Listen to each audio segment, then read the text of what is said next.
ಇಳಕಲ್ ಮತ್ತು ಹುನಗುಂದ ತಾಲೂಕಿನ ನೋಂದಾಯಿತ ಕಾರ್ಮಿಕರಿಗೆ 2024ನೇ ಸಾಲಿನಲ್ಲಿ ವಿತರಿಸಲಾದ ಲೇಬರ್ ಟೂಲ್ ಕಿಟ್ಗಳ ಸಂಪೂರ್ಣ ಅಧಿಕೃತ ಮಾಹಿತಿ ನೀಡುವಂತೆ ಕಾರ್ಮಿಕ ಇಲಾಖೆ ಕಚೇರಿಗೆ ಕರ್ನಾಟಕ ರಕ್ಷಣಾ ವೇದಿಕೆ ಮನವಿಯನ್ನು ಸಲ್ಲಿಸಿದೆ.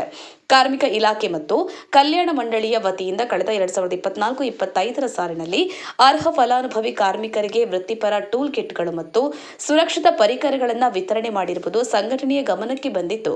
ಆದರೆ ಈ ಭಾಗದ ನೂರಾರು ಜನ ನೈಜ ಹಾಗೂ ಬಡ ಕಾರ್ಮಿಕರಿಗೆ ಇಲಾಖೆಯ ಈ ಸೌಲಭ್ಯಗಳು ತಲುಪಿಲ್ಲ ಎಂಬ ಗಂಭೀರ ದೂರುಗಳು ಸಂಘಟನೆಯನ್ನು ತಲುಪಿದೆ. ಈ ಹಿನ್ನೆಲೆ ಕಾರ್ಮಿಕ ಇಲಾಖೆ ಕಚೇರಿಗೆ ಮನವಿಯನ್ನ ಸಲ್ಲಿಸಿದೆ ಕರ್ನಾಟಕ ರಕ್ಷಣಾ ವೇದಿಕೆ. ಮನವಿಯಲ್ಲಿ 2024-25ರಲ್ಲಿ ಇಳಕಲ್ ಮತ್ತು ಹುನಗುಂದ ತಾಲೂಕು ವ್ಯಾಪ್ತಿಯಲ್ಲಿ ಇಲಾಖೆಯಿಂದ ಒಟ್ಟು ಎಷ್ಟು ಜನ ನೋಂದಾಯಿತ ಕಾರ್ಮಿಕರಿಗೆ ವೃತ್ತಿಪರ ಟೂಲ್ ಕಿಟ್ಗಳನ್ನು ವಿತರಿಸಲಾಗಿದೆ. 2024-25ರಲ್ಲಿ ಕಿಟ್ ಪಡೆದುಕೊಂಡಿರುವ ಕಾರ್ಮಿಕರ ಹೆಸರು, ಅವರ ಊರು ಮತ್ತು ಅವರ ಲೇಬರ್ ಕಾರ್ಡ್ ಸಂಖ್ಯೆಗಳ ಅಧಿಕೃತ ಪಟ್ಟಿಯ ನಕಲನ್ನು ನೀಡಬೇಕು.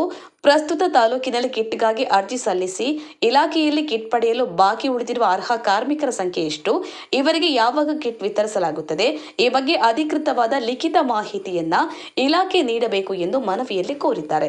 ಜೊತೆಗೆ ಒಂದು ವೇಳೆ ಮಾಹಿತಿ ನೀಡಲು ವಿಳಂಬ ಧೋರಣೆ ಅನುಸರಿಸಿದರೆ ಅಥವಾ ಅರ್ಹ ಕಾರ್ಮಿಕರಿಗೆ ಅನ್ಯಾಯವಾಗಿದ್ದಲ್ಲಿ ಕರ್ನಾಟಕ ರಕ್ಷಣಾ ವೇದಿಕೆಯ ವತಿಯಿಂದ ಕಾರ್ಮಿಕರ ಪರವಾಗಿ ಇಲಾಖೆಯ ಕಚೇರಿಯ ಮುಂದೆ ಉಗ್ರವಾದ ಪ್ರತಿಭಟನೆ ಹಾಗೂ ಕಾನೂನಾತ್ಮಕ ಹೋರಾಟವನ್ನು ಹಮ್ಮಿಕೊಳ್ಳಬೇಕಾಗುತ್ತದೆ ಎಂದು ಎಚ್ಚರಿಕೆಯನ್ನು ನೀಡಿದ್ದಾರೆ.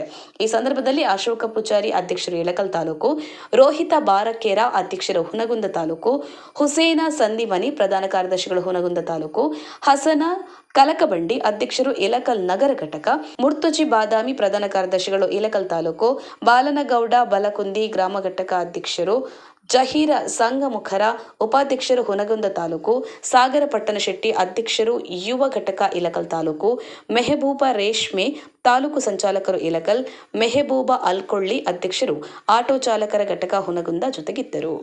ಕಾವ್ಯಶ್ರೀ ಎಜಿ ಹುನಗುಂದ. ಜೈ ಭೀಮ್ ನ್ಯೂಸ್ 24x7 ಇದು ಬಹುಜನರ ನ್ಯಾಯಕ್ಕಾಗಿ.